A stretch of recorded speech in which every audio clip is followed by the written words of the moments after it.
Um caixa saudável, e aqui eu vou tentar dar alguns exemplos, tá? Ele possibilita aumento do aproveitamento das oportunidades de crescimento. Vamos supor, uma empresa tem um caixa muito saudável e muita disponibilidade em caixa dentro do que é razoável para poder manter, né, de volume em caixa. E a outra empresa totalmente sem caixa, totalmente sem caixa. Eu preciso, né, vender o almoço para poder comprar a janta. E aí surge uma grande oportunidade, uma delas, de comprar à vista com um desconto muito representativo. Quem não tem caixa não consegue nunca aproveitar essa oportunidade. Quem tem caixa pode aproveitar, se assim decidi-lo, aproveitar essa oportunidade. Então, essa é uma das situações. Outro ponto.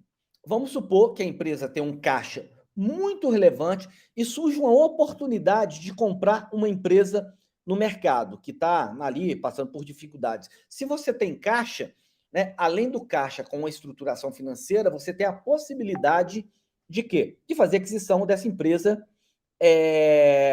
Oi, Jarbas, vai ficar salva aqui, vai ficar salva no YouTube, tá? Lá no meu canal e vai estar no LinkedIn também, tá? Mas essa aula vai ficar salva. Então, eu posso fazer uma aquisição. Quem não tem caixa não consegue aproveitar essas oportunidades. Isael, grande Luiz, obrigado pela predisposição em compartilhar vossos conhecimentos. Oh, quem dera, Isael ali nos grupos, né, de CFO, como networking, só compartilha coisa de primeiríssima qualidade. Obrigado aí, Isael. Então, quando você tem caixa, você aproveita as oportunidades na crise e não quebra quando vem uma crise. Tá? Então, um primeiro ponto é que um caixa saudável, você aproveita todas as oportunidades, você tem liberdade para tomar melhores decisões. Você tem, dentro dessa liberdade de tomar decisões, não fica pressionado a se sujeitar a qualquer coisa. Vamos supor, banco. Tá? Vamos supor que você está precisando de um empréstimo. E você está totalmente apertado, porque seu fôlego está já quase acabando, você precisa do empréstimo.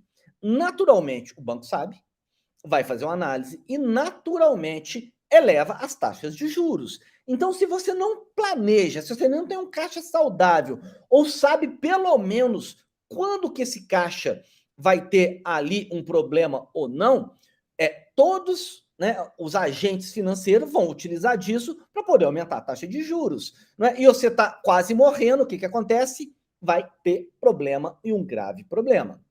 Ronaldo Cruz, boa noite, bem-vindo. Bom, então, com isso, agora, vocês lembram aquela Casai, né, que era uma startup que andou fazendo algumas compras aqui, saiu do Brasil por problemas de caixa, e aí são várias decisões equivocadas, a gente vai ver um pouco aqui daqui a pouco sobre isso, e acabou fechando as portas, por falta de caixa. Né? Então, e aí eu vou falar também de algumas startups, de empresas tradicionais em cima disso. Então, se você quer ter liberdade para tomar decisão, tenha um caixa saudável, tá? Proteja o seu caixa. Bom, então, esse é um ponto. Outro, prevenção de riscos em momento de recessão, em crises. Em crise e em recessão, quem está, já vou falar tecnicamente, saldo tesouraria negativo e não consegue fazer captura, né, de um empréstimo de uma forma estruturada, vai ter problemas financeiros gravíssimos. Então, se você não quer correr risco com a sua empresa, um risco de atrasar um pagamento, né, entrar em default com o banco e a dívida vencer de forma muito rápida, e foi isso que aconteceu com as americanas, né? Que tudo bem, foi a fraude ali em função da estrutura de dívida, mas com esse problema teve um vencimento antecipado de várias dívidas. Né? E com isso, o que a única saída que a Americanas viu? Pedir recuperação judicial, porque o caixa estava totalmente ali, o quê? Totalmente exposto. E se tivesse essa antecipação de vencimento antecipado de dívidas, ela quebrava, né? Então as empresas quebram por falta de caixa, né? Jefferson, bem-vindo, bem-vindo. Então, o caixa saudável é fundamental para esses momentos, para qualquer empresa. Em startups, então, isso daqui é de uma significância tão importante que a hora que eu entrar nos demonstrativos eu vou abordar um pouco mais esse tema.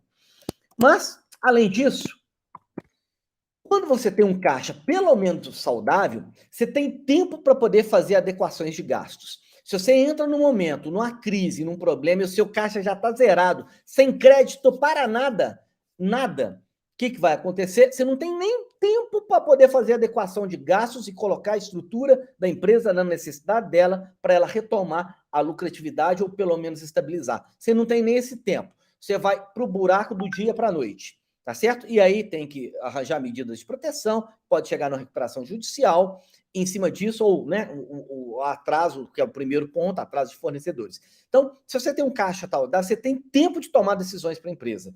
Né? É a mesma coisa, vamos supor que uma pessoa, né, um profissional ali esteja desempregado, né, desempregado e muito apertado, sem dinheiro nenhum. Se aparece uma oportunidade ruim para ele de emprego, ele tem que pegar, porque ele não tem dinheiro nenhum. Agora, se ele tem uma oportunidade saudável, ele tem mais tempo de procurar algo melhor. Isso que acontece com pessoas físicas, acontece com as empresas, né? E todo mundo que está do lado de fora fica de olho no caixa. O banco vai olhar o caixa, ver sua capacidade de pagamento, etc. Então, isso proporciona um caixa saudável.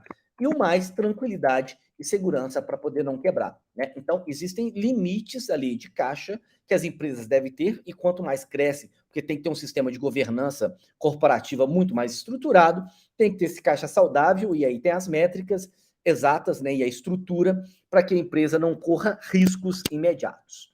E o que acontece se eu tiver aqui um caixa fraco ou a falta de caixa? Né? Então, a primeira coisa é atraso dos pagamentos e deterioração da relação com os fornecedores. Isso sem sombra de dúvida. E é tão interessante isso que em várias empresas que a gente entra em reestruturação, entrando em startups para poder olhar aquilo, as empresas começam a negociar, não, eu estou te devendo, mas eu pago com 30, 60 e 90. Não tem nem noção para onde que vai o caixa. Né? Promete e aí ajuda a deteriorar a relação com os fornecedores. Tá ok? Então, esse é um ponto. Outro, sem sombra de dúvida, aumento das despesas financeiras. Esse daqui é crucial. Não dá para poder contar, né, num cenário no Brasil estável, ou seja, estabilidade no Brasil não existe. Né? Em nenhum lugar do mundo, né? Mas no Brasil, Selic pré-pandemia 2%, Selic até hoje, antes do Copom, 13,75%, agora baixou para 13,25%. Quase nenhuma empresa de média consegue pegar empréstimo por menos de 20% ao ano. 20% ao ano na dívida. Né? O que era ali 3%, 4%, de repente virou 20% ao ano. Então aumenta demasiadamente as despesas financeiras. Né? E com isso, o que as empresas fazem? Cessam investimentos, demitem e tudo, passam por crises, e foi o ano com o maior número de recuperações judiciais na atualidade das empresas. Então, vai aumentar a despesa financeira, você vai ter naturalmente uma dificuldade muito maior de obter linhas de créditos e, com isso, ter tempo para colocar a empresa novamente nos trilhos, porque é o seguinte, né? Se você está muito bem, o banco quer te prestar. Se você está muito mal, ele não vai querer te prestar.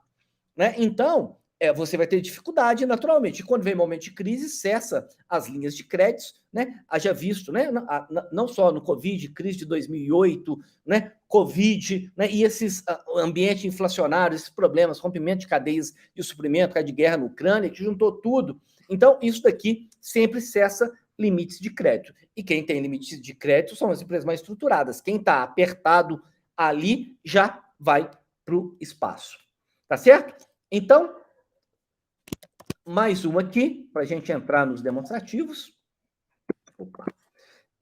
Você fica com falta de liberdade para tomar as melhores decisões e também pode chegar no auge desse problema, que é a falência. Tá? Então, isso daqui, o que a falta de caixa proporciona.